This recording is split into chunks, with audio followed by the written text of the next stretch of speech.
السلام علیکم دوستو، کیسے ہیں آپ سب؟ میں اسمینہ فیاض ایک بار پھر آپ کے ساتھ میں شروع کر رہی ہوں دوستی دارم بائی اریج شاہ پارٹ 40۔ دارم سائی، ہم ہر ممکن کوشش کر چکے ہیں لیکن مائک کہیں سے ہمیں نہیں مل رہا، نہ جانے وہ کہاں نکل گیا ہے۔ ہم نے اسے ڈھونڈنے میں کوئی کسر نہیں چھوڑی، لیکن وہ آدمی پتہ نہیں کون سی دنیا میں جا بسا ہے کہ ہمیں کہیں سے نہیں مل رہا۔ لندن کا وہ پولیس آفیسر اس وقت اس سے فون پر بات کر رہا تھا۔ اس سے مجھے کوئی لینا دینا نہیں ہے، مجھے بس اتنا پتا ہے کہ تم کیسے بھی اسے میرے سامنے پیش کرو گے۔ تم نے کہا تھا کہ تم ہر حالت میں اسے مجھ تک پہنچاؤ گے۔ ایک نظر اپنے سامنے بیٹھے کرسی پر آدمی کو دیکھ کر پھر سے انسپکٹر کو کہنے لگا، اور ہم اپنی بھرپور کوشش کر رہے ہیں، ہم نے لندن کا چپا چپا چھان مارا ہے، لیکن ان 2 ہفتوں میں ہم مائک کا کہیں کوئی اتا پتہ نہیں ملا۔ انسپکٹر بالکل سچ کہا۔ دارم سائی کرسی سے اٹھ کر اپنے سامنے موجود کرسی پر بیٹھے وجود کے آگے پیچھے چلنے لگا۔ کرسی پر بیٹھا وہ وجود پسینے سے شرابور اپنے بندھے ہوئے وجود کو کھولنے کی ناکام کوشش کر رہا تھا۔ مار کھا کھا کر اس کے وجود میں جیسے بالکل جان باقی نہیں بچی تھی۔ اس کے ناخنوں کو اکھاڑ لیا گیا تھا، یہاں تک کہ منہ پر کپڑا باندھا ہوا تھا۔ سر، ہمیں ایک موقع دے دے۔ سر، ہم اسے ڈھونڈ نکالیں گے، وہ جہاں بھی چھپا ہوگا، مجھے بس ایک اور موقع دے۔ انسپکٹر اس سے ایک اور موقع مانگنے لگا، جبکہ وہ ایسا شاید کوئی ارادہ نہیں رکھتا تھا، لیکن پھر جانے کیا سوچ کر بولا، تم ایک انتہائی ناقص آفیسر ہو، لیکن میں پھر بھی تمہیں ایک موقع دے رہا ہوں۔ انسپکٹر، یہ تمہارا لاسٹ چانس ہے۔ یہ مت سوچنا کہ تم انگلینڈ جیسے ملک میں یونیفارم پہن کر اپنی مرضی چلا سکتے ہو۔ مجھے مائک چاہیے ہر قیمت پر۔ اور اس نے اپنے ہاتھ میں موجود پیلر کٹر کو پوری شدت سے اس آدمی کے سر پر دے مارا تھا جو اس وقت کرسی پر بندھا ہوا تھا۔ اپنے منہ پر کپڑا ہونے کی وجہ سے وہ بیچارہ چیخ بھی نہیں پا رہا تھا، لیکن زمین پر ضرور گر گیا۔ کرسی ٹوٹ گئی تھی۔ فون بند کر کے اس کی جانب مڑا، پنجوں کے بل اس کے قریب بیٹھ گیا۔ 2 ہفتوں میں تم نے یہ 7ویں کرسی توڑی ہے، اس کے پیسے تیرا باپ دے گا۔ وہ اس کے ہاتھ کو اپنی مضبوط گرفت میں لیتا اس سے بولا تو زمین پر پڑا آدمی نفی میں سر ہلانے لگا۔ اس کے ہاتھ سے 2 انگلیاں غائب ہو چکی تھی اور آج شاید تیسری انگلی کٹنے کا دن تھا۔ اس ہاتھ سے تو نے میری در کو چھونے کی کوشش کی تھی نا، اسے پامال کرنے کی کوشش کی تھی۔ کیا لگا تجھے اس سے کوئی پوچھنے والا نہیں ہے؟ کیا لگا تھا تو میری در کو اپنی ہوس کا نشانہ بنا لے گا؟ اور کتنی لڑکیوں کی زندگی برباد کی تھی۔ وہ اس کے منہ پر کٹر سے دھڑا دھڑ نشان لگاتا وہ بالکل حیوان ہی لگ رہا تھا۔ وہاں لندن میں پولیس پاگلوں کی طرح تجھے ڈھونڈ رہی ہے تاکہ وہ تجھے تیرے کیے کی سزا دے سکے، لیکن تم میرے گنہگار ہو، اور تو صرف دارم شاہ کے ہاتھوں مرے گا۔ وہ کٹر سے اس کی تیسری انگلی کو نشانہ بناتا ہوا اپنی دھن میں بولے جا رہا تھا، جبکہ سامنے پڑا وجود تڑپ تڑپ کر بے ہوش ہو چکا تھا۔ وہ رات کو بہت دیر سے گھر آیا تھا۔ کمرے میں آیا تو در سو رہی تھی۔ ایک نظر اس کے حسین سراپے کو دیکھتا وہ فریش ہونے چلا گیا۔ واپس آیا تو وہ اب بھی اسی طرح سو رہی تھی۔ دارم سائی کے لبوں پر دل فریب مسکراہٹ آ گئی۔ اس کے ماتھے پر اپنے لب رکھتا اس کے پاس لیٹ گیا۔ جب سے یہ خوشخبری اسے ملی تھی وہ بہت خوش رہنے لگا تھا۔ ہر وقت اس کی سوچیں اپنے بچے کی طرف لگی رہتی تھی، اور در کتنی حسین ہوتی جا رہی تھی۔ جب سے اسے ماں بننے کی خبر ملی تھی اس کے چہرے پر ممتا کا نکھار آ گیا تھا جو اسے دن بدن خوبصورت سے خوبصورت بناتا جا رہا تھا۔ اس کے پاس لیٹا وہ مسلسل اس کا چہرہ دیکھ رہا تھا۔ وہ اس سے جاگتے ہوئے بالکل بھی بات نہیں کرتا تھا، مکمل نظر انداز کرتا رہا تھا۔ وہ اس پر مکمل طور پر ناراضگی ظاہر کر رہا تھا۔ وہ چاہتا تھا کہ وہ اسے منائے، لیکن وہ اسے منانے کی بجائے بس 1-2 باتیں ہی بار بار دہرا رہی تھی کہ اسے بلیک میل کیا جا رہا تھا، لیکن دارم سائی کی نظر میں یہ بات کوئی اہمیت نہیں رکھتی تھی۔ دارم کو غصہ اس بات کا تھا کہ در کو اتنے وقت سے پریشان کیا جا رہا تھا، اسے بلیک میل کیا جا رہا تھا کہ ساری باتیں اس نے دارم سے شیئر کیوں نہیں کی۔ وہ دارم کو سب کچھ بتا کر اسے اعتماد میں لے سکتی تھی۔ نہ جانے کب سے اس کے ساتھ یہ سب کچھ ہو رہا تھا۔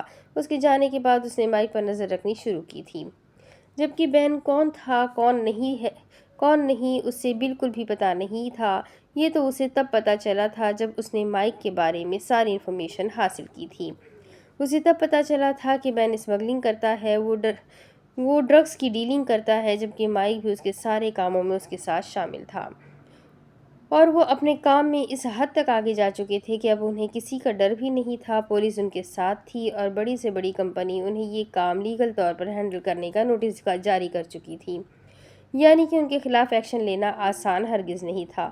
یہ بات جاننے کے بعد اس نے سب سے پہلے نور کے بارے میں سب کچھ پتہ لگایا تھا۔ جب اسے پتہ چلا کہ وہ 13 سال کی عمر سے کسی ہاسٹل میں خدیجہ نامی ایک عورت کے پاس رہتی تھی، جو بعد میں ریٹائر ہو کر کہیں چلی گئی تھی، اس عورت کی ساری انفارمیشن حاصل کر کے دارم سب سے پہلے اس عورت سے ملا تھا، جہاں اس عورت نے اسے نور کے بچپن کے بارے میں سب کچھ بتایا تھا۔ نور کا بچپن بہت مشکل سے گزرا تھا، اس نے بہت مشکل وقت گزارا تھا، لیکن جس چیز نے دارم کو سب سے زیادہ غصہ دلایا تھا وہ تھا مائک کی نیت۔ نور کے گھر چھوڑنے کے پیچھے کی سب سے اہم وجہ یہ تھی کہ مائک نے اس پر ریپ اٹیک کیا تھا۔ چھوٹی سی عمر میں ہی وہ اپنی ماں سے دور ہو گئی تھی۔ جان کر دارم کو دکھ تو ہوا، لیکن مائک پر اس کا غصہ بڑھتا چلا جا رہا تھا۔ اس نے اسی رات اپنے آدمیوں سے کہہ کر مائک کو وہاں سے اٹھوا لیا تھا۔ وہ کیسے پاکستان پہنچا، کس طرح دارم تک پہنچا، کوئی نہیں جانتا تھا سوائے دارم اور انصر کے۔ اس نے صرف نور کی ہی نہیں بلکہ نہ جانے کتنے اور معصوم لڑکیوں کی زندگی برباد کی تھی۔ یہ بات الگ تھی کہ دارم اس سے صرف اور صرف نور کا بدلہ لینے کے لیے لایا تھا کہ وہ جب یہ سوچتا کہ مائک نے اس کی نور کو غلط طریقے سے چھوا تھا، اس کا غصہ سوانیزے پر پہنچ جاتا اور وہ اپنا غصہ ہر طریقے سے اس پر نکالتا تھا۔ وہ اپنی ہی سوچوں میں گم تھا جب اچانک در کا ہاتھ اس کے سینے پر آ رکا، اس کے دل پر ہاتھ رکھتے ہی جیسے وہ ہر تکلیف، ہر درد، ہر چیز بھول گیا تھا۔ ایک نظر اسے دیکھتا وہ اس کا ہاتھ اپنے لبوں سے چھوتا، دوبارہ اپنے دل کے مقام پر رکھ کر آنکھیں موند گیا۔ وہ ناراض تھا اس سے، لیکن یہ بات الگ تھی کہ جب وہ پاس ہوتی تھی تو وہ ہر ناراضگی، ہر غصہ بھول جاتا تھا۔ بس پتہ ہوتا تھا تو صرف اتنا کہ اس کی در اس کے پاس ہے۔ دوسری طرف ساحر سائی نے آج سارا دن مجھے فون نہیں کیا، پتہ نہیں ٹائم پر میڈیسن بھی لی ہوگی یا نہیں۔ صبح سے نکلے ہیں گھر سے، اب تک کوئی خبر نہیں۔ رات کے 12 سے اوپر جا رہا تھا وقت اسے نیند بھی آ رہی تھی، لیکن اب اسے اس کے انتظار کرنے کی عادت بھی ہو گئی تھی۔ جب تک ساحر شاہ واپس نہ آ جاتا وہ تب تک اس کے انتظار میں بیٹھے ہی رہتی تھی۔ اس نے 2-3 بار اسے فون کیا تو اس نے فون اٹھانے کی زحمت ہی نہیں کی تھی۔ غصہ تو بہت آیا، لیکن بیزی ہوں گے سوچ کر خاموش ہو گئی۔ پتہ نہیں کب تک بیزی رہنے کا ارادہ ہے ان کا، مجھے بات کرنی چاہیے۔ اس نے بار بار فون ٹرائی کرنا شروع کیا۔ جب اسے اپنے ہی کمرے کے دروازے سے اندر آتا نظر آیا، مطلب کہ وہ جان بوجھ کر اس کی کال نظر انداز کر رہا تھا۔ زاوشوں سے گھور کر دیکھا، وہ اس کے ساتھ ایسا کیسے کر سکتا ہے؟ وہ یہاں 3-4 گھنٹوں سے مسلسل اس کا انتظار کر رہی ہے، اسے بار بار فون کر رہی ہے اور وہ اسے نظر انداز کر رہا تھا۔ کہاں تھے آپ؟ میں کتنے گھنٹوں سے آپ کا انتظار کر رہی ہوں، آپ کو بار بار فون کر رہی ہوں، لیکن آپ نہ تو میرا فون ریسیو کر رہے ہیں اور نہ ہی میرے میسج کا جواب دے رہے ہیں۔ اور یہاں کتنی دیر سے بیٹھی ہوں اندازہ بھی ہے آپ کو؟ وہ آتے ہی شروع ہو گئی تھی جبکہ وہ اسے نظر انداز کرتا واش روم کی طرف بڑھ گیا۔ یہ مجھے جواب دیے بنا اندر کیسے چلے گئے؟ وہ حیرت سے اس کے پیچھے تک آئی تھی۔ اس قدر توہین پر زاوش کو نیکسٹ لیول کا غصہ آیا تھا۔ وہ بھلا اس کے ساتھ ایسا کیسے کر سکتا تھا؟ وہ اس کے باہر نکلنے کا انتظار کرنے لگی، لیکن وہ بھی ساحر شاہ تھا جیسے انتظار کروانے میں اسے بے حد مزہ آتا تھا۔ نہ جانے کتنی دیر کے بعد وہ واپس آیا ہے تو اسے یوں ہی باہر ٹہلتے ہوئے پایا۔ چہرے پر دلکش مسکراہٹ آئی تھی جسے وہ خوبصورتی سے نظر انداز کرتا بیڈ کی طرف بڑھ گیا۔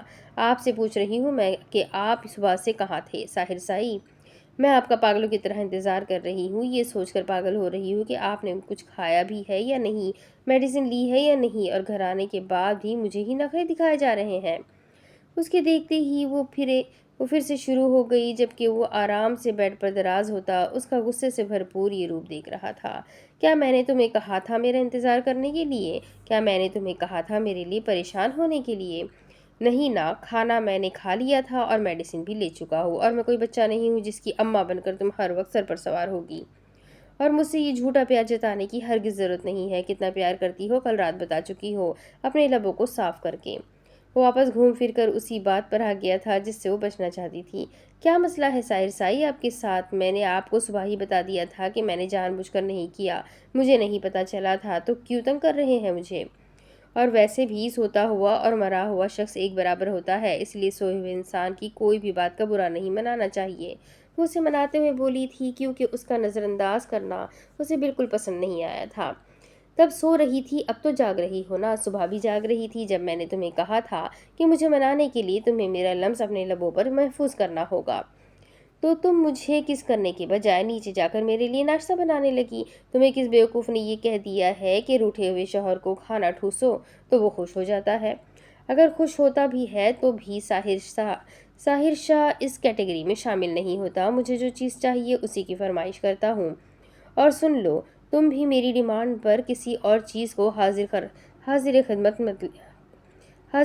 مت لیا کرو۔ چلو اب سائیڈ لگ جاؤ، کیونکہ کس کرنے کی تو ہمت ہے نہیں تم میں، تو میرے منہ لگنے کی بھی ضرورت نہیں ہے۔ ویسے بھی تمہارے دن پورے ہونے والے ہیں۔ جب 26 دن کا ستیاناز تھا نا، تیار رہنا اپنے ستیاناز کا ستیاناز کروانے کے لیے۔ اور ہاں، جب تک تمہارا یہ ستیاناز پورا نہیں ہوتا تب تک میرے منہ لگنے کی ضرورت نہیں ہے۔ چلو ہٹو یہاں سے، سونا ہے مجھے۔ اسے پیچھے ہٹاتے ہوئے وہ آرام سے پھیل کر بیڈ پر لیٹ گیا، جبکہ زاوش نے اسے منانے کی ایک ننھی سی کوشش کرنے کے بارے میں سوچا تھا، لیکن وہ جانتی تھی کہ وہ اس کی کوشش کا بہت غلط مطلب نکالے گا، اسی لیے اس کے قریب سے اٹھتے ہوئے سائڈ پر آ کے لیٹ گئی۔ اس کے لیٹتے ہی اس نے چہرہ نکال کر اسے دیکھا، وہ بھی اسی کو دیکھ رہا تھا۔ اس نے آہستہ سے اپنے کانوں کو ہاتھ لگایا تو ساحر نے لمحے میں چہرہ دوسری طرف پھیر لیا۔ جتنی اس کی معصومیت لوٹتی تھی، اتنا خطرناک تو اس کا غصہ بھی نہیں تھا۔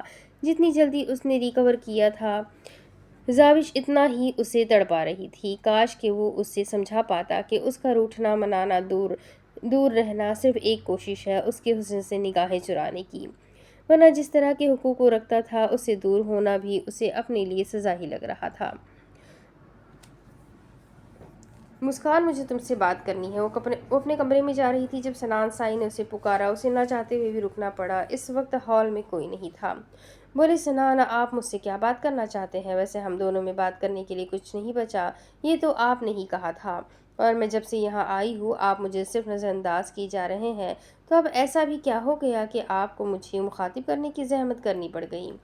وہ طنزی انداز میں کہتی اسے سوال کر رہی تھی، جبکہ سنان نفی میں سر ہلاتا ایک کاغذ کی طرف بڑھنے لگا۔ اس کاغذ کو دیکھتے ہوئے ایک بار تو مسکان کے چہرے کا رنگ فک ہو گیا۔ تو کیا وہ اسے طلاق دے کر ہمیشہ کے لیے اپنی زندگی سے نکال رہا تھا؟ اگر تو ایسا تھا تو مسکان کا تو سارا پلان دھرا کا دھرا رہ جانا تھا۔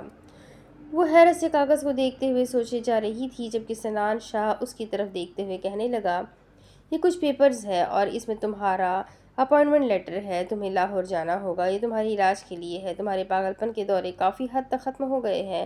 فکر مت کرو، فی الحال تمہیں پاگل خانے نہیں بھیج رہا، یہ ایک ہسپتال ہے جہاں پاگلوں کا علاج کیا جاتا ہے۔ دارم سائی کا کہنا ہے کہ تم اب کافی بہتر ہو، اسی لیے انہیں تمہارے جلد ٹھیک ہونے کی بھی امید ہے، لیکن نہ جانے مجھے کیوں لگ رہا ہے کہ تم ٹھیک ہونا ہی نہیں چاہتی، اسی لیے میں نے تمہیں ٹھیک کرنے کے لیے ایک ڈاکٹر ہائر کیا ہے۔ تمہیں علاج کے لیے لاہور جانا ہوگا، اس حویلی سے، زرنش سے اور مجھ سے دور۔ فکر مت کرو، یہاں پر میں تمہارے لیے گارڈ کا الگ انتظام کر کے رکھوں گا۔ دارم سائی کو کوئی مسئلہ نہیں ہوگا تمہارے سیکیورٹی کو لے کر۔ اگر 3 سال تک امریکہ میں تمہیں سب سے چھپا کر رکھ سکتا ہوں تو پاکستان تو میرا اپنا ملک ہے، یہاں پر میں تمہیں مکمل سیکیورٹی دوں گا، محفوظ رکھوں گا، کوئی تمہارا کچھ نہیں بگاڑ سکتا۔ فکر مت کرو، میں جلدی ملنے جا رہا ہوں کیلاش تمہارے والد اور بھائیوں سے، انہیں یہ بتانے کے لیے کہ تمہاری طبیعت خراب ہے، اسی لیے میں تمہارا علاج کروانے کے لیے تمہیں لاہور لے کر جا رہا ہوں۔ مجھے یقین ہے کہ وہ اپنی بیٹی اور داماد کے پیچھے وہاں نہیں آئیں گے تمہارا قتل کرنے کے لیے۔ وہ اسے دیکھتے ہوئے بولے جا رہا تھا، جبکہ مسکان اس کے ہاتھ میں موجود پیپر پر بہت غور سے دیکھ رہی تھی۔ میں یہاں سے کہیں نہیں جا رہی سنان، اور آپ مجھے یہاں سے نکال نہیں سکتے، اسی لیے آپ یہ ساری کوششیں چھوڑ دیں، یہ اتنا بھی آسان نہیں ہے جتنا آپ کو لگتا ہے۔ اس کے چہرے پر دل جلانے والی مسکراہٹ تھی۔ جب تک آپ مجھے ساری دنیا کے سامنے اپنا نام نہیں دیتے تب تک تو میں یہاں سے نہیں جاؤں گی، وہ اس کی آنکھوں میں آنکھیں ڈالے بول رہی تھی، جبکہ سنان کو اب اس بات پر پورا یقین تھا کہ وہ یہاں اس کے لیے ہرگز نہیں آئی۔ میں آج ہی دارم سائی سے بات کروں گا، اور یقین کرو وہ بھی تمہیں یہاں نہیں رکھنا چاہتا ہے۔ کاغذ اس کے منہ پر مارتے ہوئے وہ وہیں سے پلٹ گیا تھا، جبکہ مسکان کے چہرے پر پریشانی کے بادل چھا رہے تھے۔ اگر سچ مچ میں اسے لاہور بھیج دیا گیا تو اس کے لیے مشکلات میں اضافہ ہو جائے گا، اور وہ ایسا ہرگز نہیں ہونے دے سکتی تھی۔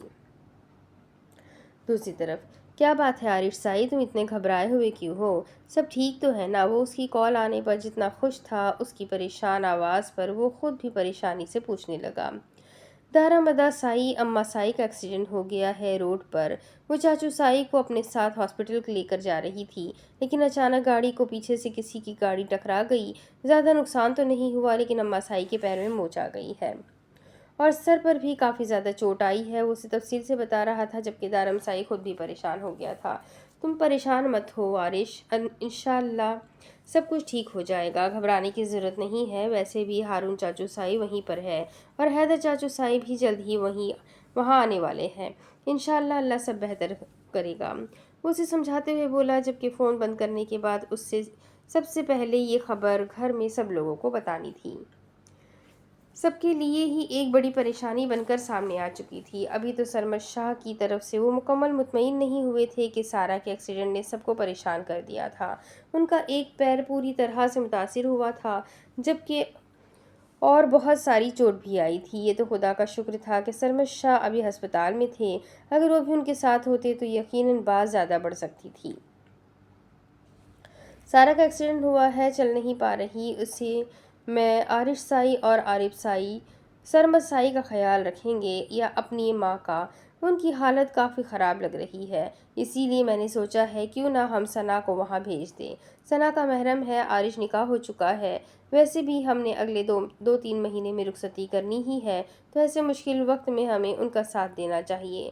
ماں بستر پر پڑی ہے، ایسے میں ان لوگوں کو کسی کی ضرورت ہے جو ان کے گھر کو سنبھالے۔ اسی لیے میں نے سوچا کہ رخصتی ہم 2 مہینوں کے بعد ہی کر لیں گے، لیکن ابھی ثنا کو وہاں بھیج دیتے ہیں تاکہ وہ سارا اور سرمد کا خیال رکھ سکے۔ آج ہارون صاحب گھر واپس آئے تو زرین بیگم نے آتے ہی یہ بات کی تھی۔ زرین بیگم تم ٹھیک کہہ رہی ہو، لیکن ثنا کو اس طرح وہاں بھیجنا ٹھیک نہیں لگ رہا۔ اگر تو ہم رخصتی کی بات کرتے تو بات الگ تھی، لیکن صرف نکاح، یہ آپ کیسی باتیں کر رہے ہیں سائی؟ نکاح صرف نہیں ہوتا، نکاح سے ہی تو رشتے جڑتے ہیں، اور آرش کوئی غیر نہیں ہے، اور عارف تو چھوٹا بچہ ہے، اسے بھی تو کوئی چاہیے نا، اور ماں کی اس حالت میں وہ بھی بہت زیادہ پریشان ہے۔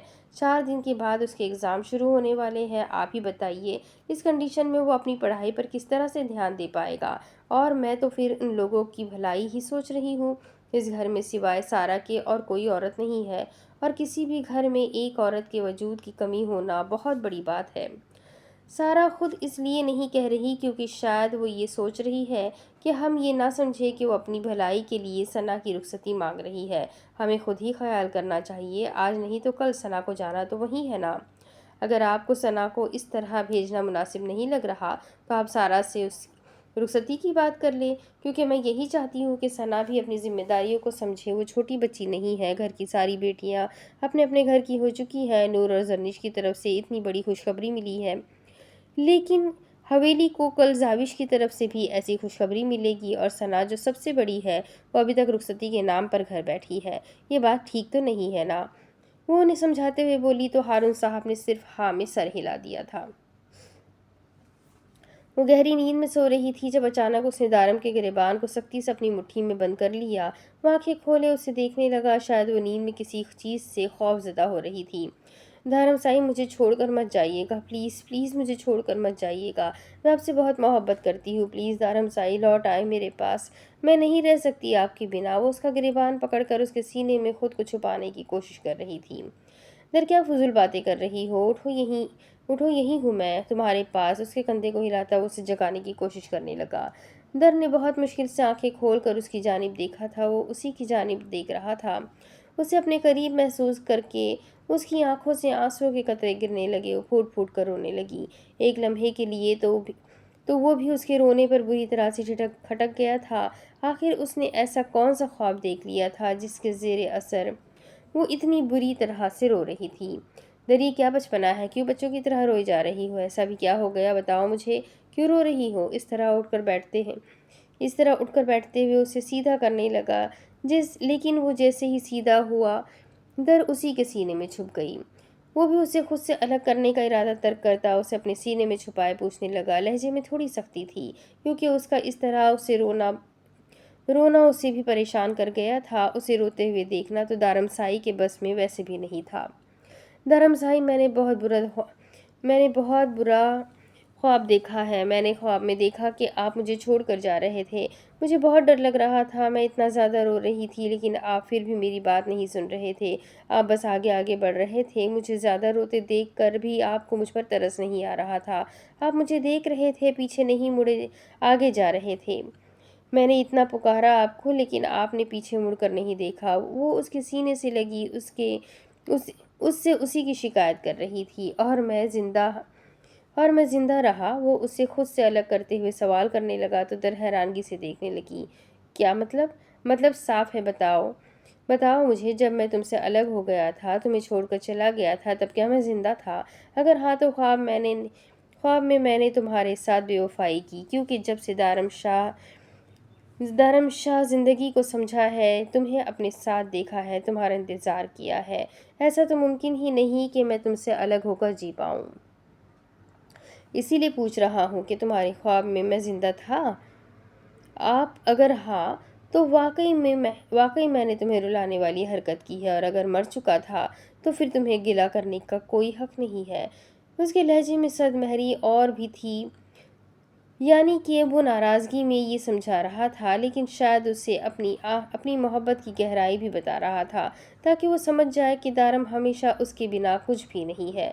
اللہ آپ کو کبھی کچھ نہ کرے دارم سائی، وہ صرف ایک خواب تھا، اور خواب کبھی سچ نہیں ہوتے، اور مجھے یقین ہے کہ آپ مجھے کبھی چھوڑ کر نہیں جا سکتے۔ میں بھی پاگل ہوں، پاگلوں کی طرح بیٹھ کر رونا شروع کر دیا۔ یہ نہیں سوچا کہ اور آپ کبھی مجھے چھوڑ نہیں سکتے۔ وہ اس کے چہرے پر دونوں طرف ہاتھ رکھ کر باری باری اس کے دونوں گالوں پر لب رکھ کر اسے اپنی محبت کا یقین دلانے لگی تھی، جیسے احساس ہو گیا ہو کہ خواب سنا کر اس نے دارم سائی کی محبت پر شک کیا ہے۔ زیادہ فری ہونے کی ضرورت نہیں ہے میرے ساتھ، خواب میں ڈر گئی تھی اسی لیے سمجھا رہا ہوں۔ اس کا مطلب یہ نہیں ہے کہ میں نے معاف کر دیا ہے۔ اپنی حد میں رہو، مجھے کوئی شوق نہیں ہے تم سے پیار لینے کا۔ میں یہ سوچ رہا تھا یہ نہ ہو کہ میری بیٹی پر تمہارے خواب سے کوئی برا اثر پڑے گا، ورنہ تم سے میرا کوئی لینا دینا نہیں ہے۔ اسے ایک طرف کرتا ہوا وہ دوبارہ بیڈ پر لیٹ چکا تھا، جبکہ اس کے انداز پر نور کے چہرے پر بے ساختہ مسکراہٹ آ گئی تھی۔ آپ جب میرے پاس ہوتے ہیں نا، مجھ سے پیار سے بات کرتے ہیں، مجھے اپنے سینے سے لگا کے رکھتے ہیں۔ وہ اس کے سینے پر سر رکھتے ہوئے وہ مزید اس کے قریب ہوئی تھی، جبکہ دارم نے اسے روکا نہیں تھا۔ وہ چاہتا تھا کہ وہ اپنی بات مکمل کرے۔ جب آپ اتنے پاس آنے دیتے ہیں تب نہ آپ کی بیٹی بہت خوش ہوتی ہے، کیونکہ وہ بھی اپنے بابا سائی کے اتنے ہی پاس ہوتی ہے جتنی کہ اس کی ماما سائی اپنے دارم سائی کے پاس ہوتی ہے۔ اپنی سرخ آنکھیں رگڑتے ہوئے وہ اس کے سینے پر سر رکھے بہت آہستہ آہستہ بول رہی تھی، جبکہ اس کے اتنے پاس آنے پر دارم کے چہرے پر بے ساختہ مسکراہٹ آ گئی تھی۔ ایک لمحے کے لیے اس کا دل چاہا کہ ساری ناراضگی ایک طرف رکھ کر اسے خود میں چھپا لے، لیکن اتنی جلدی نہیں، وہ اتنی جلدی یہ غلطی نہیں کر سکتا تھا۔ اگر وہ اسے اتنی آسانی سے معاف کر دیتا تو شاید آگے بھی وہ ایسی ہی غلطی کرتی، اسی لیے وہ ویسے ہی لیٹا رہا، اسے خود سے دور تو نہ کیا لیکن مزید قریب بھی نہیں آنے دیا، جبکہ وہ اس کے سینے پر سر رکھے ہر برے خواب سے اپنا پیچھا چھڑا چکی تھی۔ مسکان کہیں نہیں جائے گی، یہ بات یاد رکھو۔ دارم سائی غصہ ہو رہا تھا، جبکہ سنان سائی نے یہ بات 5ویں بار کی تھی اور وہ اسے لاہور بھیج رہا تھا۔ لیکن کیوں نہیں جائے گی دارم سائی؟ ایسا بھی کیا مسئلہ ہے کہ ہم اس لڑکی کو کہیں بھیج ہی نہیں رہے؟ جبکہ میں گارنٹی دے رہا ہوں کہ اس کی جان کو کوئی خطرہ نہیں ہوگا، تو پھر تم اسے کیوں نہیں جانے دے رہے ہو؟ نکالو اسے اس حویلی سے۔ مجھے یقین ہے زرنش کو بھی اس کا وجود بالکل بھی پسند نہیں ہے۔ نہ جانے کتنی اذیت میں ہے زرنش، نہ جانے کیسے وہ اس کے وجود کو اس گھر میں برداشت کرتی ہے۔ تم اپنی بہن کے ساتھ ایسا کیسے کر سکتے ہو؟ سنان کو بہت غصہ آ رہا تھا، جبکہ ہارون صاحب وہیں بیٹھے ان دونوں کی باتوں کو سن رہے تھے۔ آج زرنش اذیت میں ہے تو میری وجہ سے نہیں ہے سنان سائی، وہ تمہاری وجہ سے اذیت میں ہے۔ اگر اسے کوئی تکلیف ہو رہی ہے تو اس کے پیچھے کی وجہ تم ہو، میں یا مسکان نہیں، کیونکہ مسکان کو اس کی زندگی میں لانے والے تم ہو، اور جب تک مسکان ٹھیک نہیں ہو جاتی اور مجھے پورا یقین نہیں ہو جاتا کہ وہ سیکیور ہے، تب تک وہ یہاں سے کہیں نہیں جائے گی بلکہ یہیں پر رہے گی ہمارے ساتھ۔ میں تمہیں اسے اپنانے کے لیے مجبور نہیں کر رہا، صرف اس کا خیال رکھنے کے لیے کہہ رہا ہوں کہ اور کوئی اس کا خیال نہیں رکھ سکتا۔ زرنش تمہاری ذمہ داریاں سنبھال رہی ہے کیونکہ تم اپنی ذمہ داریوں سے پیچھے ہٹ رہے ہو۔ زرنش تمہارا فرض نبھا رہی ہے، اسے اذیت دینے والے تم ہو اور کوئی نہیں، یہ بات یاد رکھنا۔ اور میں تمہیں جب پہلے ہی کہہ چکا ہوں کہ جب مسکان ٹھیک ہو جائے گی تو خود ہی یہاں سے چلی جائے گی، تو تم یہ کام کیوں کر رہے ہو؟ تم اس کے خلاف سازشیں کرنے لگے۔ ایک عام سی لڑکی کیا تمہارے لیے اتنی اہمیت رکھتی ہے کہ تم اسے گھر سے نکالنے کے لیے طرح طرح کے بہانے بناؤ گے؟ وہ تم سے کچھ نہیں مانگتی تو بہتر ہے کہ تم بھی اس سے دور رہو۔ تمہارا مسکان سے کوئی تعلق نہیں ہے، وہ اس گھر میں رہ رہی ہے اور اب اس کی حالت پہلے سے کافی بہتر ہے، اور جب مجھے لگے گا کہ مکمل طور پر ٹھیک ہو چکی ہے، میں خود اسے یہاں سے ہمیشہ کے لیے بھیج دوں گا۔ تمہیں مسکان کے معاملے میں پڑنے کی ضرورت نہیں ہے۔ تم اب تک جس طرح اس سے دوری بنائے ہوئے ہو ویسے ہی آگے بھی بنائے رکھو۔ دارم کا لہجہ بے حد سخت تھا، اس کے اتنے سارے بہانے بھی دارم کو اس کا فیصلہ بدلنے پر مجبور نہیں کر پائے تھے، جبکہ سنان جو اتنا سب کچھ سوچے ہوئے تھا، اسے سمجھ نہیں آ رہا تھا کہ دارم سائی کو منانا اس کے لیے اتنا مشکل ہرگز نہیں تھا، لیکن دارم کے مسلسل انکار کے پیچھے کیا وجہ تھی؟ مجھے سمجھ میں نہیں آ رہا ادا سائی، میں آپ کا شکریہ کیسے ادا کروں؟ آپ اس مشکل وقت میں ہمارے لیے اتنا سب کچھ سوچ رہے ہیں، لیکن یقین جانیے یہ بات ہمارے لیے بہت اہمیت رکھتی ہے۔ ہم فی الحال خود بھی رخصتی نہیں چاہتے، ہم یہی چاہتے ہیں کہ ثنا کی رخصتی دھوم دھام سے ہو، اور ویسے بھی ثنا تو ہمارے خاندان کی پہلی خوشی ہے، ہم اسے دھوم دھام سے بہا کر یہاں لے کر آئیں گے، لیکن فی الحال اس میں ہمیں ثنا کی ضرورت ہے، اور اگر آپ ہماری مجبوری کو سمجھتے ہوئے ثنا کو یہاں بھیج رہے ہیں تو ہمارے لیے اس سے بہتر بھلا اور کیا ہو سکتا ہے۔ سارا بے حد خوش ہے۔ اس وقت ویڈیو کال پر جب ہارون صاحب نے انہیں مشورہ دیا کہ وہ ثنا کو وہاں ان کے پاس بھیجنا چاہتے ہیں تو وہ اور خوش ہو گئی تھی، جبکہ ان کے ساتھ عارش کا دل کر رہا تھا کہ وہ بھنگڑے ڈال کر ناچے۔ عارش کا عشق سائی اس کے پاس آ رہا تھا، یہ کوئی معمولی بات تو ہرگز نہ تھی، لیکن فی الحال وہ چہرے پر دنیا جہان کی معصومیت سجائے بیٹھا تھا، جیسے ان سب بڑوں کی باتوں سے اسے سرے سے کوئی لینا دینا ہی نہ ہو۔ تو بس ٹھیک ہے، میں ثنا کے کاغذات تیار کروا دیتا ہوں، ویسے بھی 2 مہینے کے بعد رخصتی تو ہونے ہی والی ہے، اچھا ہی ہے نا، اس کے ساتھ تھوڑا وقت وہاں رہ کر وہاں کے ماحول کو سمجھ جائے گی، آخر زندگی تو اس نے وہیں پر گزارنی ہے، بہتر ہے کہ وہاں کے حالات اور طرز زندگی کو سمجھ لے، زرین بیگم نے مسکراتے ہوئے کہا تھا۔ وہ تو ٹھیک ہے بڑی مامی سائی، لیکن آپ نے ثنا کو بتایا ہے اس معاملے پر؟ میرا مطلب ہے کہ آپ نے بتایا ہے، اس کی مرضی ہے یہاں آنے کی۔ نہ جانے عارش کو کیسے اس بات کا خیال آیا تھا، لیکن وہ ثنا کی مرضی کے بغیر کبھی بھی کچھ بھی نہیں کرنا چاہتا تھا، اس لیے ان سے پوچھنے لگا تو مسکرا دی۔ مجھے یقین تھا کہ ثنا انکار نہیں کرے گی، لیکن اس کے باوجود بھی میں نے اس سے پوچھنا بہتر سمجھا، اور جب اسے پتہ چلا اس کی سارا پھپھو کی طبیعت اتنی خراب ہے تو اس نے فوراً ہی حامی بھر دی۔ اس بیچاری کا تو بس نہیں چل رہا تھا کہ کل کے بجائے آج ہی اپنی پھپھو کے پاس پہنچ جائے جن کی طبیعت اتنی زیادہ خراب ہے، لیکن پھر بھی میں نے سوچا کہ پہلے آپ سے بات تو کر لو اس بارے میں، پھر ہی ثنا کو وہاں بھیجوں گی، زرین بیگم نے مسکراتے ہوئے بتایا، جبکہ عارش مسکرا کر وہاں سے اٹھ کر اپنے کمرے کی جانب چلا گیا تھا۔ اندر تو لڈو پھوٹ رہے تھے، کمرے کا دروازہ بند کر کے ساؤنڈ پروف روم میں فل ساؤنڈ میں گانا لگا کر اسے بیڈ کی تباہی نکال دی تھی۔ ویلکم ٹو پیرس عشق سائی، تمہارا عاشق بے چینی سے تمہارے آنے کا انتظار کر رہا ہے۔ وہ بیڈ پر لیٹا بے حد خوشی سے اپنی زندگی کے بارے میں سوچ رہا تھا۔ اگلے 2 مہینے ثنا اس کے ساتھ تھی اور وہ اسے اپنے دل کا حال سنانے والا تھا۔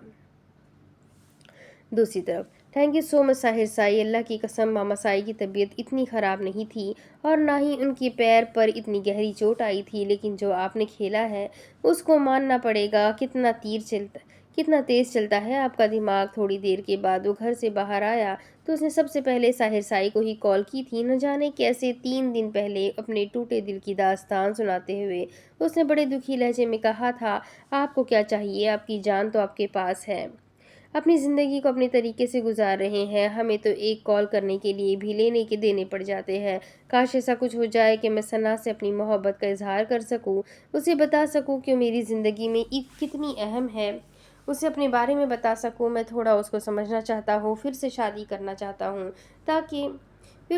کرنا چاہتا ہوں تاکہ ہماری آنے والی زندگی بہترین رہے۔ اور پھر ساحر نے کہا تھا کہ میں کوئی نہ کوئی حل نکال دیتا ہوں، لیکن وہ یہ حل نکالے گا اس نے سوچا تک نہیں تھا۔ وہ واقعی اس کا بیسٹ کزن تھا، جس کا اظہار بھی وہ کھلے عام کرتا تھا۔ بس زیادہ پھیلنے کی ضرورت نہیں ہے اور حد میں رہنا رخصتی نہیں ہو رہی، بس وہ صرف کچھ وقت کے لیے پھپھوسائی کے لیے وہاں آ رہی ہے۔ جلد ہی واپس آ جائے گی جب پھپھوسائی کی طبیعت سیٹ ہو جائے گی، اور تمہارے پاس بھی یہی وقت ہے ثنا کو سمجھنے اور خود کو سمجھانے کے لیے۔ یاد رکھنا، وہ اسے سمجھاتے ہوئے بولا تھا تو اس نے زور زور سے ہاں میں سر ہلایا تھا۔ اس کے لیے اتنا ہی کافی تھا کہ وہ اس کے لیے یہاں آنے والی تھی۔ مزید 2-3 باتیں کر کے اس نے اپنا فون رکھ کر ساحر نے اپنی ڈرائیونگ پر دھیان دیا ہے، لیکن سامنے سے آتی گاڑی والے نے شاید پہلے ہی پلاننگ کر رکھی تھی۔ گاڑی سیدھی آ کر اس کی گاڑی سے ٹکرائی تھی، لیکن اس سے پہلے اس کا کوئی نقصان ہوتا ساحر تیزی سے گاڑی سے نکل آیا تھا، لیکن پھر بھی اس کا ایک بازو بری طرح سے متاثر ہوا تھا۔ دوسری طرف دیکھ لے، تم نے اپنی بچکانہ ضد ساحر سائی، تم کیوں نہیں سمجھ رہے ہو کہ وہ لاکٹ ہمارے کسی کام کا نہیں ہے؟ تم نے اسے کیوں چھپا کر رکھا ہے؟ میری بات مانو گے؟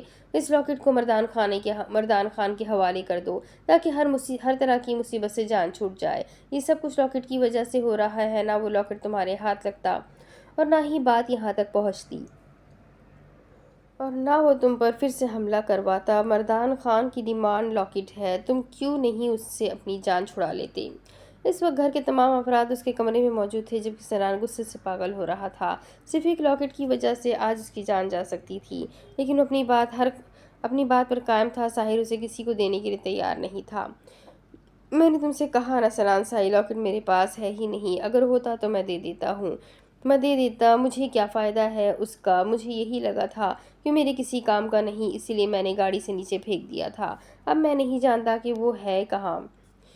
اس نے صاف جھوٹ بولا تھا، جبکہ دارم اور سنان دونوں جانتے تھے کہ وہ جھوٹ بول رہا ہے۔ وہ لاکٹ اب بھی اس کے پاس موجود ہے، ورنہ وہ لوگ اس کے پیچھے یہاں تک نہیں آتے۔ دن رات اسے دھمکیوں بھری کال آ رہی تھی کہ اگر وہ لاکٹ ان کے حوالے نہ کیا تو اس کی زندگی کی ڈور کبھی بھی ٹوٹ سکتی ہے، لیکن اسے جیسے کسی چیز کا ڈر تھا ہی نہیں۔ وہ ایک ہی بات پر قائم تھا کہ چاہے کچھ بھی کیوں نہ ہو جائے، وہ لاکٹ کسی بھی قیمت پر واپس نہیں کرے گا، بلکہ وہ لاکٹ وہ یہاں کی پولیس کو دینے کے بجائے آرمی ہیڈ کوارٹر تک پہنچانے کی کوشش میں تھا۔ اور یہ بات دارم کو کچھ دن پہلے ہی پتہ چل گئی تھی کہ ساحر وہ لاکٹ کو آگے پہنچانے کے بارے میں سوچ رہا ہے، جبکہ ان سے وہ کہہ رہا تھا کہ وہ لاکٹ اس کے پاس موجود ہی نہیں ہے۔ مطلب صاف تھا کہ وہ گھر میں بھی اس چیز کے بیچ کسی کو بھنک نہیں پڑنے دینا چاہتا تھا۔ یہ اتنی بھی ذرا سی بات نہ تھی جسے وہ نظر انداز کر دیتا ہے۔ اسے ہر حال میں ساحر کی زندگی عزیز تھی۔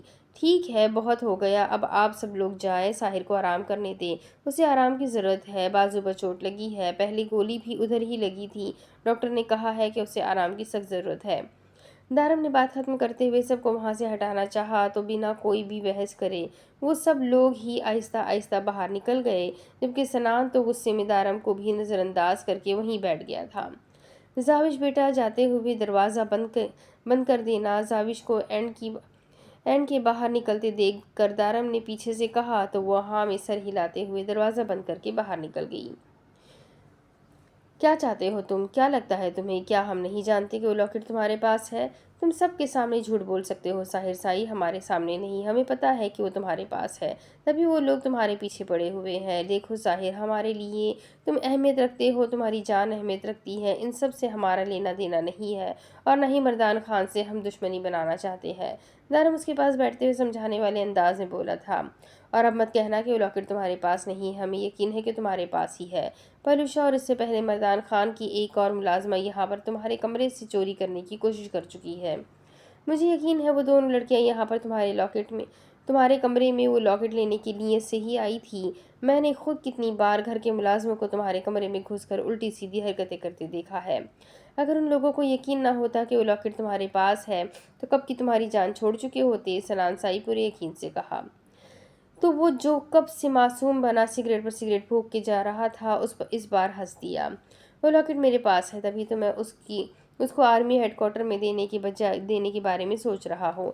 مردان خان کوئی چھوٹی سی مچھلی نہیں ہے، یہ بہت بڑا بھیڑیا ہے، اور میں اپنے ملک کے ملک کے دشمن کو اس طرح سے باہر نہیں آنے دے سکتا۔ وہ جیل میں ہے، اس کے خلاف سارے ثبوت میرے پاس ہے۔ میں نے اس راکٹ کو 2 بار آرمی ہیڈ کوارٹر میں بھیجنے کی کوشش کی ہے، لیکن ہر بار کوئی نہ کوئی مسئلہ ہو جاتا ہے۔ آج میں وہیں جا رہا تھا جب ان لوگوں نے مجھ پر حملہ کر دیا۔ میرا مقصد صاف ہے، وہ لوگ چاہے مجھے جان سے مار ڈالیں، تب بھی مردان خان جیسے وطن کے دشمن کو اس طرح سے آزاد ہونے نہیں دوں گا۔ یہ آدمی جیل جائے گا اور ضرور جائے گا۔ جب تک اسے پھانسی پر چڑھا نہ دوں تب تک سکون تو مجھے بھی نہیں آئے گا۔ وہ ایک گہرا کش لیتا ہوا ان دونوں کی آنکھوں میں آنکھیں ڈال کر دیکھتے ہوئے بولا تو دارم سائی کے چہرے پر مسکراہٹ بکھر گئی۔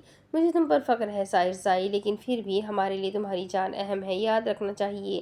کچھ بھی ہو جائے ہم تمہارا نقصان نہیں اٹھا سکتے۔ اس کے کندھے پر ہاتھ رکھتے ہوئے بولا تو ساحر نے مسکرا کر ہاں میں سر ہلایا تھا، جبکہ سنان بھی زیادہ دیر اس سے ناراض ہو کر نہیں بیٹھ سکا۔ صبح آنکھ کھلی تو دارم اس کے بے حد نزدیک تھا۔ اسے اپنے اتنے قریب دیکھ کر اس کے چہرے پر مسکراہٹ آ گئی۔ پرسوں رات وہ اس کا کتنا خیال رکھ رہا تھا۔ رات اس نے اس پر بالکل بھی غصہ نہیں کیا تھا، بلکہ بہت پیار سے سمجھایا تھا، اسے اپنی محبت کا احساس دلایا تھا، اسے بتایا تھا کہ وہ اس سے کتنی محبت کرتا ہے، اس کا کتنا احساس کرتا ہے، اس کا کتنا خیال رکھتا ہے، اور اسے خود سے الگ بھی نہیں کیا تھا۔ وہ اس سے ناراض تھا، بہت زیادہ ناراض تھا، لیکن اس کے باوجود بھی اس کا ڈر اس کے لیے اہمیت رکھتا تھا۔ تبھی تو ساری رات اس کے ساتھ سوتی رہی اور اس نے کچھ بھی نہیں کیا تھا، بلکہ اسے اپنے سینے میں ایسے محفوظ کر لیا تھا اور جیسے خود سے بالکل الگ نہیں کرنا چاہتا ہو۔ اور کل رات ساحر سائی کے کمرے سے اپنے کمرے میں کب آیا اسے خبر ہی نہیں ہوئی تھی، لیکن اب اس کی آنکھ کھلی تو اس کے سینے پر سر رکھ کر سو رہی تھی۔ دارم سائی میں جانتی ہوں آپ مجھ سے بہت زیادہ خفا ہے، آپ کا حق بنتا ہے، میں نے تو واقعی آپ کے ساتھ بہت برا سلوک کیا ہے، لیکن میں اس غلطی کو سدھاروں گی، میں جا رہی ہوں، میں آپ سے معافی مانگوں گی اور مجھے یقین ہے کہ آپ مجھے معاف کر دیں گے۔ میں آپ کو منانے کے لیے کچھ بھی کروں گی اور آپ مان بھی جائیں گے، کیونکہ آپ اپنی درد سے کبھی ناراض نہیں ہو سکتے۔ اس کے چہرے کو دیکھتے ہوئے مسلسل سوچے جا رہی تھی۔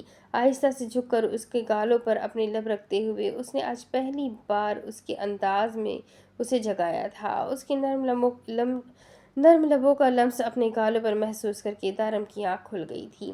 یہ کیا حرکت تھی؟ وہ ذرا سخت لہجے میں گویا ہوا۔ یہ بات الگ تھی کہ اس کی حرکتیں اسے بہت پسند آئی تھی، لیکن وہ یہ بات اس پر کیوں ظاہر کرتا؟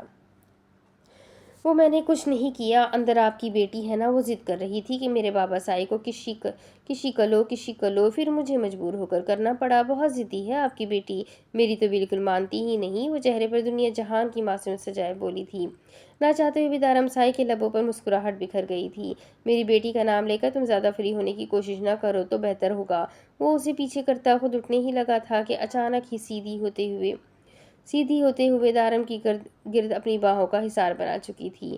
اس کی اس حرکت پر دارم سائی خود حیران رہ گیا، وہ کب سے اتنی بے باک ہو گئی تھی۔ میں کچھ نہیں کر رہی، میں تو بس آپ کی بیٹی کی بات مان رہی ہوں۔ آپ بھی تو اس کی ناز اٹھانا چاہتے ہیں، اس کا انتظار کر رہے ہیں، تو میں نے سوچا کہ میں پھر اسے بتا دوں کہ فیوچر میں بھی اس کی ساری باتیں مانوں گی، کیونکہ مجھے اپنی بیٹی کی گڈ لسٹ میں شامل ہونا ہے۔ در اس کے کان کے بے حد قریب ہوتے ہوئے بولی۔ اسے اپنے حصار میں لیے ہوئے تھی۔ یہ بات الگ تھی کہ اس کا کستی وجود پوری طرح اس کے بازو میں قید نہیں ہو پایا تھا، لیکن اس کے ہاتھوں کو خود سے الگ کر کے وہ اس کی اہمیت کو نظر انداز بھی نہیں کر سکتا تھا۔ وہ اس سے کتنا بھی ناراض کیوں نہ ہو جائے، لیکن اپنی در کا مان توڑنا دارم شاہ کے بس کی بات ہی نہ تھی۔ اچھا ٹھیک ہے، اب بہت ہوا، پیچھے ہٹو، مجھے فریش ہونا ہے، جانا ہے، ضروری کام ہے۔ وہ ذرا اکڑ کر بولا۔ کہاں جانا ہے؟ یہاں آپ کی بیٹی آپ کے ساتھ وقت گزارنا چاہتی ہے اور آپ کو لوگوں کے کاموں سے فرصت ہی نہیں ہے۔ کہیں نہیں جائیں گے آپ؟ میں نہیں، یہ آپ کی بیٹی کہہ رہی ہے۔ اس نے فوراً سارا کا سارا الزام اس نے سے وجود پر ڈال دیا تھا جو بھی اس دنیا میں آیا ہی نہیں تھا۔ تو میری بیٹی کو سامنے رکھ کر مجھ سے اپنی فرمائش پوری نہیں کروا سکتی؟ میں کام پر جا رہا ہوں، تمہارے ساتھ وقت ضائع نہیں کرنے کے لیے فالتو ٹائم نہیں ہے میرے پاس۔ وہ اٹھتے ہوئے بولا تو اچانک در نے اس کا بازو تھام لیا۔ میں آپ کے ساتھ وقت گزارنا چاہتی ہوں دارم سائی، جانتی ہوں آپ مجھ سے خفا ہے، لیکن میں آج سارا دن آپ کے ساتھ گزارنا چاہتی ہوں۔ وہ اس کے ہاتھ پر اپنا ماتھا ٹکائے التجا بھرے لہجے میں بولی، در میں مذاق نہیں کر رہا، میرا جانا ضروری ہے، ہاتھ چھوڑو میرا۔ اس کی عادت تھی، وہ کبھی خود اپنا ہاتھ نہیں چھڑاتا تھا۔ ٹھیک ہے، اگر آپ کا کام پر جانا اتنا زیادہ ضروری ہے تو میں بھی آپ کے ساتھ چلوں گی، مجھے بھی ساتھ لے کر جائے۔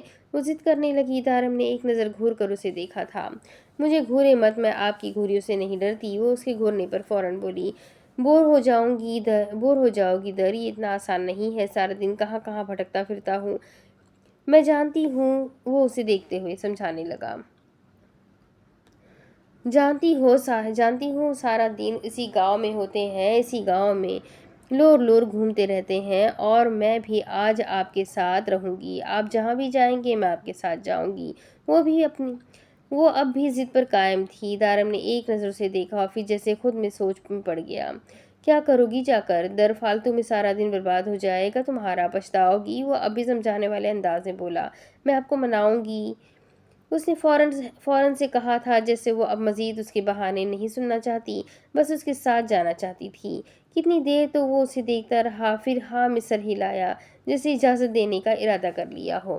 ٹھیک ہے، اگر تم میرے ساتھ چلنا چاہتی ہو تو چلو، کوئی مسئلہ نہیں ہے۔ اچھا ہے، تم بھی گاؤں دیکھ لو اور میری بیٹی بھی گھوم آئے پورا گاؤں۔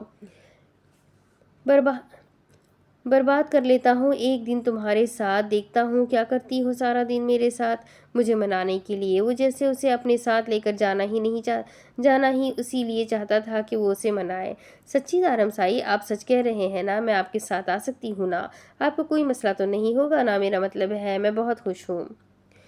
میں ابھی تیار ہو کر آتی ہوں۔ وہ خوشی خوشی اٹھی تھی، یہ نہ ہو کہ دارم لے جانے سے منع کر دے، کہہ دے کہ وہ مذاق کر رہا تھا۔ اس کی خوشی دیکھتے ہوئے دارم سائی بے ساختہ مسکرا دیا تھا، اور وہ فوراً ہی تیار ہونے کے لیے ڈریسنگ روم میں بند ہو گئی تھی، جبکہ وہ بھی فریش ہونے چلا گیا تھا۔ وہ چاہتا تھا کہ وہ اسے منائے، لیکن وہ کیسے منائے گی، یہ سوچ ضرور رہا تھا، کیونکہ وہ آسانی سے ماننے کا ارادہ ہرگز نہیں رکھتا تھا۔ اب اس کے آگے کی کہانی میں آپ کو اگلی قسط میں سناتی ہوں کہ آگے کیا ہوگا۔ جاننے کے لیے میرے ساتھ بنے رہیں، ناول بہت انٹرسٹنگ ہے تو میرے ساتھ جڑے رہیں۔ ویڈیو کو لائک کر دیں، چینل کو سبسکرائب کر دیں، بیل آئیکن کو ضرور دبا دیں۔ تو ملتے ہیں اگلی ویڈیو میں، تب تک کے لیے اپنا خوب سارا خیال رکھیں، مجھے بھی دعاؤں میں یاد رکھیے۔ اللہ حافظ۔